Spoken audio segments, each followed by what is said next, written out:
Good morning, this is Dale with Sandpiper Pumps. Today we're going to show you how to install a wet end kit into an HDF2 unit.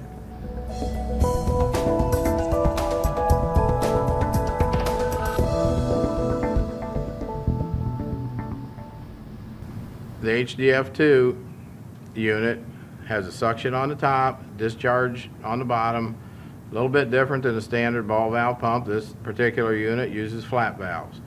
At the same time, the techniques used on this particular unit will be similar to the HDF1 unit we have on display. This particular pump is a little bit smaller in design, still the same concept, important on torque procedures. The flat valve settings and other areas are very important in both units. The rebuild you are going to see is accurate in man, method, and machine. For video purposes, a lot of the work we are going to do will be condensed. If at any time you feel you need to stop to get caught up with what we were doing on the video, please feel free to do so. Identifying which kit is required for your repair has become easier on newer pumps with the permanently affixed metal serial number tag that now indicates the wet end and air end kit information for the pump. Kit information can also be found in the service and operating manual. Sandpiper Genuine Replacement Parts, wet end and air end kits provide a bill of material for the components included in the kit. All items included in the kits are components that Sandpiper recommends replacing when rebuilding a pump. The pump we are using today is an example of the ease of kit installation. Always consult your respective service and operating manual before performing any maintenance on your pump. Service and operating manuals include composite repair parts drawings, repair parts list, and torque specifications. The pump we are going to use in this presentation is new and unused. We've actually just taken it off of our assembly line. A lot of the castings will come apart much easier and simpler than the pump you will be working on. The pump you have is probably come out of a system, has been used in an application, so your work will take extra time compared to what we will be spending on this particular unit. These are the tools being used for the HDF2, and while the sizes will change based on the 1-inch pump, the type will remain the same.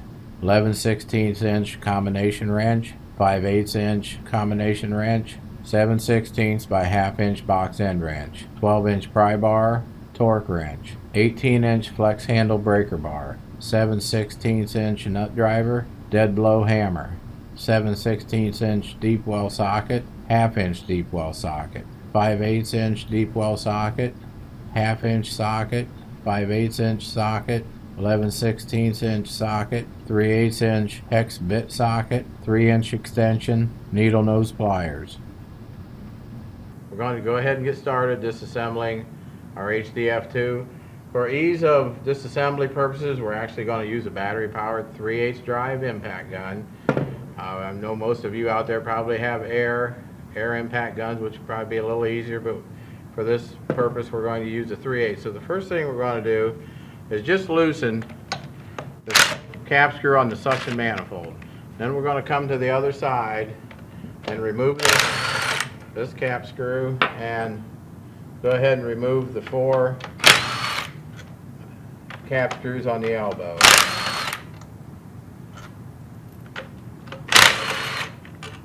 After removing the cap screws with a pry bar, separate the 2 components. With the elbow removed, we can set it aside. Now we can completely remove the other cap screw, remove the suction manifold, slightly pry it apart for easier removal. Loosen the cap screw from the discharge manifold to the discharge elbow. Go to the opposite side, remove the other cap screw and the 4 cap screws on the discharge elbow. Slightly pry the 2 components apart. Once the elbow is removed, we can go to the opposite side, remove the cap screw to remove the discharge manifold.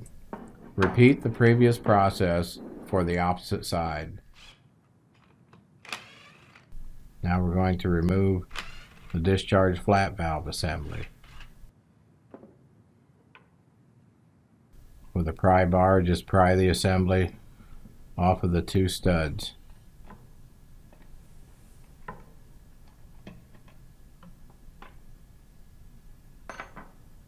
Remove the discharge seat. We are now ready to remove the outer chamber on one side. We're going to remove the two bottom cap screws and the two top cap screws first. We will remove the 4 through bolts that hold the leg brackets on. We can now remove the outer chamber.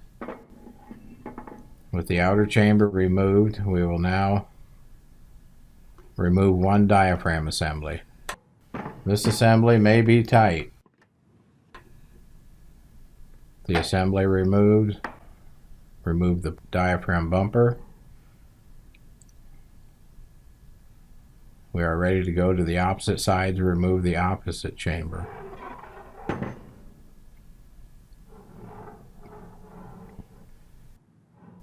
Remove the 2 top and 2 bottommost cap screws first, and then the 4 cap screws that hold the leg brackets on. We are ready to pull the diaphragm rod assembly from the intermediate section. Once this is completed, we are ready to disassemble our diaphragm assemblies. We are going to use soft jaws in our vise to hold the diaphragm rod so we don't damage any of the components. Install the diaphragm rod into the soft jaw, clamping it down. This makes it much easier to remove the diaphragm assembly from the shaft. Spin the assembly from the shaft, remove the bumper.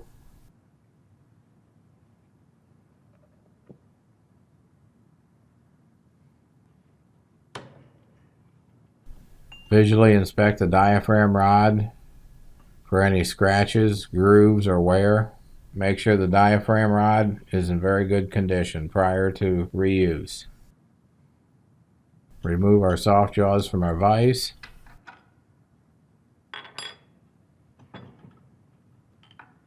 We are now ready to disassemble the diaphragm assemblies to install the new diaphragms. Clamp the inner diaphragm plate into the vise. Remove the hex head socket, and this should separate the inner plate from the outer plate. Once the two plates are separated, both plates should be inspected for wear. Make sure the edges of the diaphragm plates are nice and round, as not to cut into new components. Do the same thing with the opposite diaphragm. Clamp the inner plate, remove the hex head socket, and we have our outer diaphragm plate, diaphragm, and inner plate disassembled. Visually inspect the inner plate for round edges, not to have any sharp corners. We are now ready to remove our wet end kit from our package, prepare everything for installation.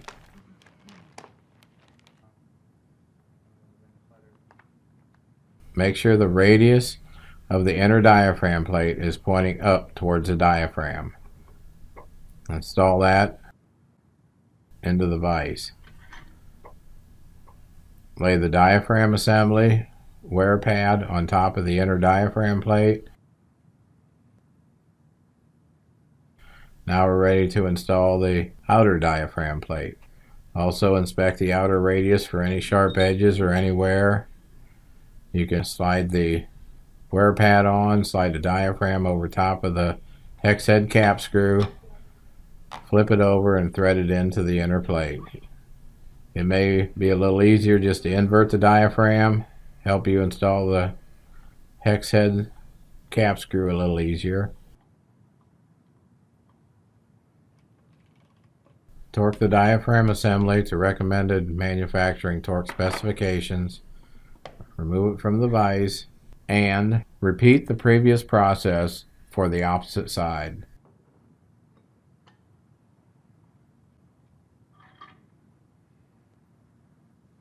Once the assemblies are together, We are now ready to install the status seal.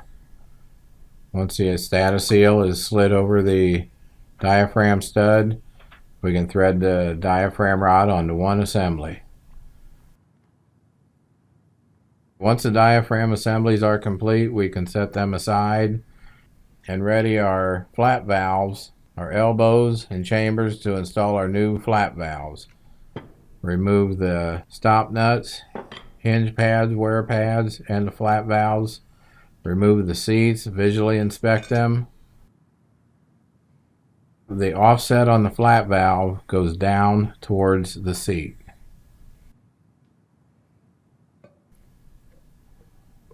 Install the flap, the hinge pad, the retainer, and the elastomeric stop nuts. Tighten them down evenly from side to side. Once they are snug into place, work the flap valve open and close several times, checking for a gap. Make sure the flap is on correctly, the offset is on the right side, checking for an air gap between the flap and the seat. Tighten accordingly until the gap is closed up. Do not over tighten. If over tighten, the flap may hang open and prevent priming.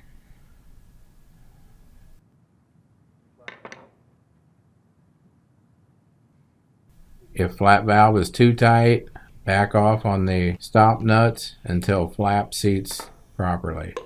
Hinge open and shut a couple times to make sure the flap does not hang open. This needs to be done on the elbows as well as the outer chambers.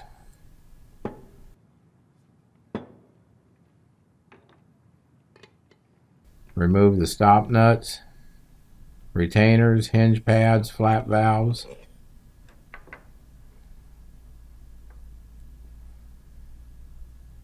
Remove the seat, visually inspect for any damage. There is a left and a right side to the flap valve seat. Make sure they install the correct way.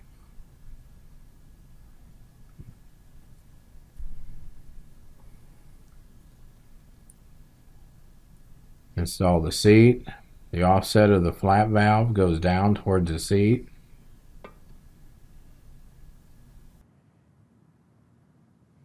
The arch of the hinge pad should go towards the pad. The retainer and the elastomeric stop nuts.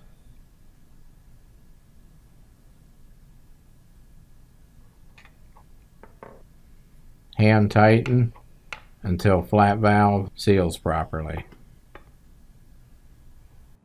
We are ready to assemble our diaphragm assemblies. Our serial number plate always is in the upright direction. We're going to lubricate the main shaft, light coat of grease on the main diaphragm shaft. We have already installed our diaphragm bumper.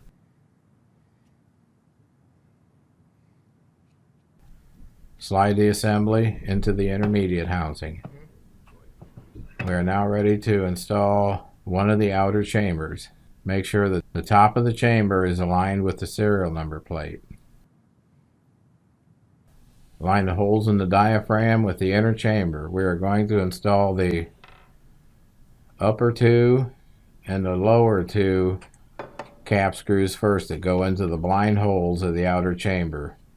These are the most difficult to line up, so these are the ones you want to install first. Get these 4 cap screws started. Get them up through the diaphragm. Start them into the casting. Once they are started, you can run them down, slightly snug them into place. Now we can install our through bolts with our leg brackets.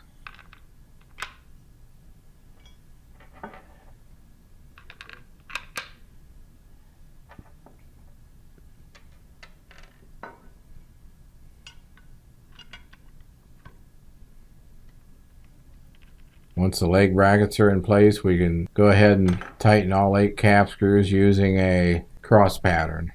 Once the chamber is in place, flip the assembly over, install our second bumper and status seal.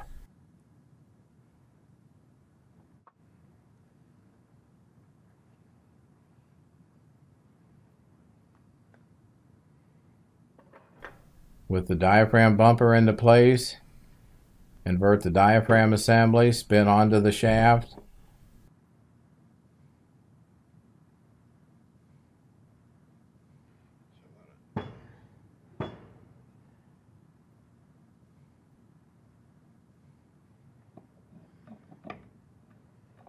And torque to manufacturer's specifications. When aligning the diaphragm bolt holes, always tighten to the next bolt hole, never loosen. Once we've started the diaphragm, we install a pry bar underneath the inner plate. Make sure you get the pry bar far enough in to catch the inner plate, not the diaphragm.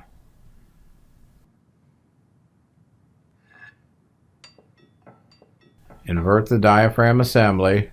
Now we can do a final torquing to the diaphragm assembly to the shaft. Make sure the bolt holes in the diaphragm line up with the inner chamber. We are ready to install the second outer diaphragm chamber, making sure the flat valves hang in the lower